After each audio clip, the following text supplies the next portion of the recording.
So gadhiisillee yaada yeroo garii yoo akka isaa sumayyaan garaa laaftee akka itti suuraa wajjin hidha dabarsaa jireette garaa laaftee kootti ilmaan ta'e si mul'isa. Kootu kalas ni araaramna. Ati dhugaan ilmaan ta'e jaalatta jetteetini tolillee jetti jedheetini ofii gadhiisullee niyyaa ni qaba ofii immoo gadi dhiisullee jedha.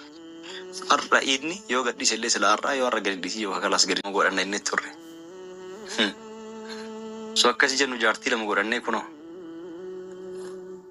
yiida guddicha yiida barana haala kanaan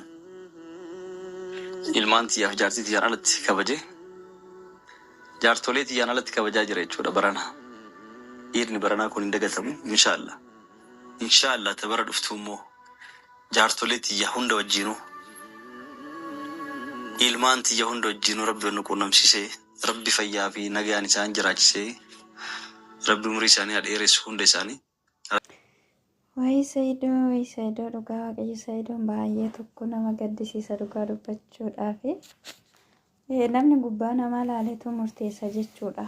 Gaafa gubbaa namaa ilaalanii namatti hin fakkaatu. Yeroo duraanii hundumti keenya iyyuu piraankii nurratti hojjetu, diraamaa hojjetu.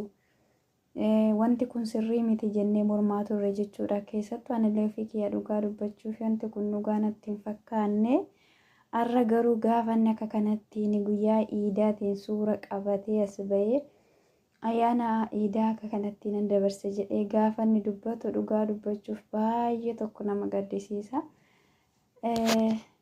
Nagaa waaqayyo isiniif haa baay'atu. Obboloota koo akkam jirtu fayyaa nagaa keessanii jireenyi nama tokko dhugaa dubbachuuf akka ofiitti gaafa deebisanii ilaalanii baay'ee tokko nama gaddisiisa. Baay'ee tokkos namatti dhaga'ama. Namni nama ta'ee akka namaatti yeroo yaadu waa'een namaa gaafa ilaalan tokko namaaf gadda jechuudha. Namarratti ilaale Saayidoon akka kanatti dhugaa dubbachuuf gaafa inni viidiyoodhaan suuraa wajjiniin oolee guyyaa ayyaana guyyaa hiidaa ayyaana kanaan dabarsee jedhee gaafa viidiyoo kanatti hojjetee galakkisu namni hin gaddinee fi viidiyoo kana ilaalee namni garaasaa irraa famne hin jiran natti hin fakkaatu dhugaa dubbachuufi. Keessattuu warroonni amantaa musliimaa hin beektanii guyyaa ayyaana kophaa ooluun hammam akka namatti dhaga'amu. Ijoolleen kiristaanallee hin beektanii ayyaanni hin jira wanta ta'eef jechuudha. Innis guyyaa ayyaana kan keenya kophaa ooluun hammam akka namatti dhaga'amu hin beektu jechuudha. Otoo akka fedha namaati namni guyyaa ayyaanaa kolfee taphatee maatii isaa wajjiniin hin ijoollee qabu ijoollee isaa wajjiniin guyyaa ayyaanaa otoo dabarseetti tola hin gammada jechuudha. Namni kana hin jaallanne namni kana hawwine hin jiru. Hundumti keenya iyyuu kana hawwina jechuudha. Keessattuu ijoolleen biyya ormaa keessa jirtanillee guyyaa ayyaanaa maatii keessa wajjiniin otoo dabarsitanii hangam akkasinitti tolu isin iyyuu keessa keessanitti hin beektu. Maatiin keenya warroonni biyyaallee akkasuma otoo nuti isaa wajjiniin jiraannee nu wajjiniin nyaatanii dhuganii bakka tokkotti walitti qabamnee ayyaana dabarsinee guyyaa ayyaanaa isaaniitti tolaa jechuudha. Saayidoon immoo haala warra keessa jiruu fi seenaa isaa isa duraan dabarse yeroo haadha manaa isaa wajjiniin jiru kan dabarse yaadateetu dhugaa dubbachuuf akka kanattiin taa'ee gaddee jira jechuudha. Baay'ee tokkotti dhagahamee jira.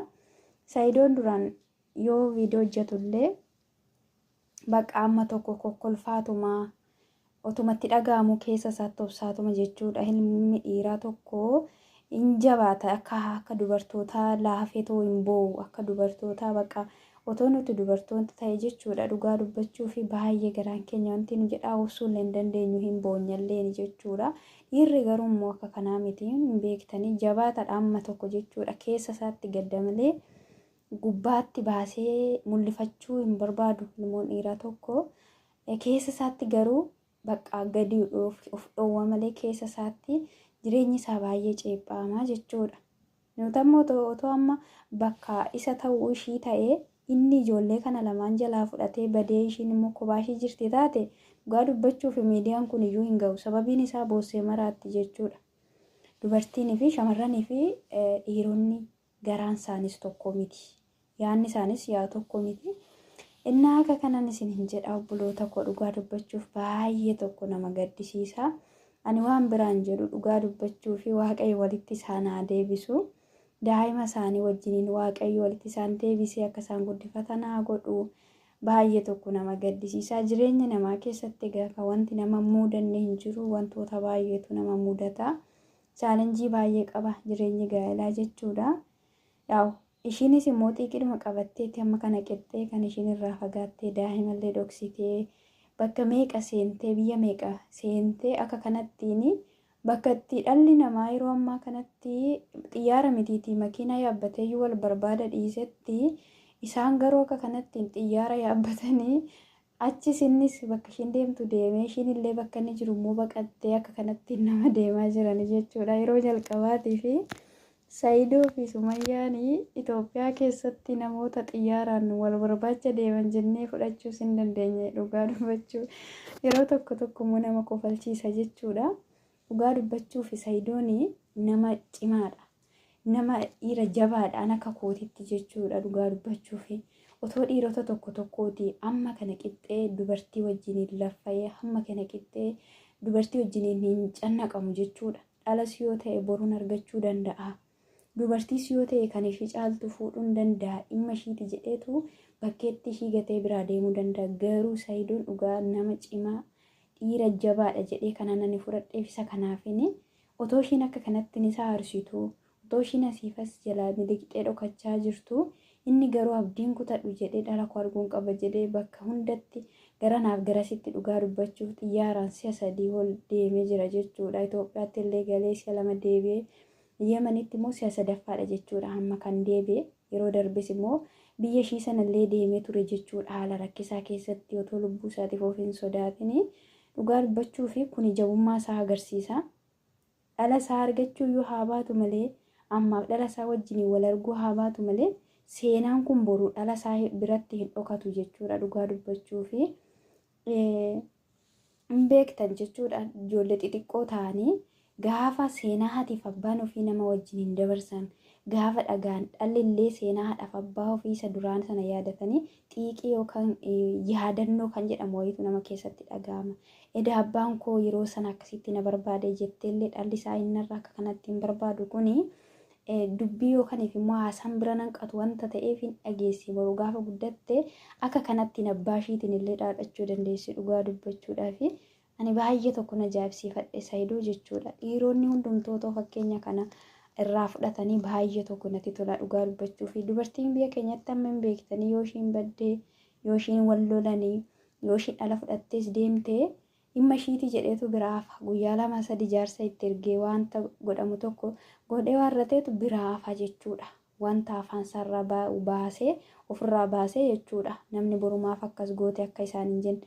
Saayidootti amma dhugaa dubbachuuf wanti itti faradamu kan jiru otoo ammayyuu barbaada haadha manaasaa kana dhiisee waan baay'ee laffa'ee waan baay'ee xaare garuu akka kanattiin waaqayyo laffaatii isaa lafa hin balleessini akkuma inni dadhabe kanatti akkuma inni laffaa jiru kanatti daa'ima isaa wajjin waaqayyo walisaa agarsiisuun jedha dhugaa dubbachuudhaaf daa'ima isaa akka kanattiin dheebotee suura isaa ilaalee suura daa'ima isaa kan duraan ilaalee suura ishee wajjin kaanillee kan duraa ilaalee akka kanattiin dabarsaa jira jechuudha. Saayidoon mana isaan duraan keessa turan keessadha kan inni jiru dubbatee jira. Namoonni baay'een suura viidiyoon as keessatti waraabee ilaaltanii Sumayyaan oomisha gurgurtee turte isaa fiddee hin soobdanaan jettanii turtanii garuu manni kun mucaa isa hiriyaasaa jechuudha. Hin beektanii Mustafaa isa jedhasan jechuudha. Isatu mana sanitti galee mana sana sirreeffatee algaasaa kan biraa ol galfatee jechuudha. Mana Mustafaati kan inni jiru. Manni sun garuu kanuma Saayidoon keessa ture. Saayidoon ergaa keessaa bahe immoo Mustafaatu itti gale jechuudha. Itti galee mana sana qalamiin manichaa hin jijjiiramne kan inni itti hojjisiise kan duraa Saayidoon itti hojjisiise manni sun hin geeddaramne jechuudha. Bifti isaa garuu immoo meeshaan achi keessa jiru hundi isaa kan Mustafaati jechuudha. Dhugaa dubbachuuf namti illee viidiyoo isaa isa duraa sana ilaalee indee ishiin mana gurgurtee meeshaa gurgurtee jirti hin jenne eessaa dhufe kuni edaan sobanii jedhee dhugaa dubbachuuf namti yoo fikiyya shakkeen ture jechuudha. Inni garuu har'a dhugaa jiru baasee jira. Guyyaa iidaa kanatti illee namoota baay'eetu waamicha na waame. Ani garuu waamicha isaanii hin deemuu hin barbaadu kophaadhuma kooluun barbaade. Waamicha namaas deemuu hin barbaanne taa'etuman guyyaa kana guutuu isaan yaadadhaa jedhee jira jechuudha dhugaa dubbachuufi. Guyyaa ayyaanas gadi lakkisne ayyaana irraasisseeti jechuudha. Viidiyoo kana inni kan gad lakkise. Innaa akka kanan isiniin jedha dhugaa dubbachuuf nama seenaa beekutu seenaa waan dabarseeyyuu yaadata. Nama waan kaleessa dabarsee yaadatutu akka kanattiin gadi baheeyyuu dubbata. Malee yeroo tokkooti akka fedhetti fataa jedhee nyaatee dhugee nama wajjiniin bahee bashannaneetu waa'ee darbe sana yaadachuu hin barbaadu. Sammuusaa firii gochuu barbaada. Sammuusaa bashannansiisuu barbaada. Inni garuu akka kanattiin dhugaa dhala isaatiif jedhee haadha manaa isaatiif jedhee dhugaa baay'ee nama jireenya isaa fi jireenya gaa'ela isaatii fi nama xiyyeeffannoo guddaa qabudha. Nama jechuun otoo wanti sun isa muudanne ta'e yeroo sana piraankiin godha jedhee micayyoo sana irratti gochaa akkasii hin goone ta'e nama jireenya gaa'ela isaatiif jiraatu ture dhugaa dubbachuudhaaf. Egaa namni jireenya isaa irratti wanti isa muudanne hin jiru wanta ta'eef ammas immoo waaqayyo waan godhu hin beekanii waaqayyo haadha manaa isaa wajjin walitti isaa deebisu ijoollee isaallee isaa agarsiisu. Ayyaana waggaa dhufu immoo daa'ima isaa wajjiniin haadha manaa isaa wajjiniin waaqayyo isaa dabarsiisu jenna.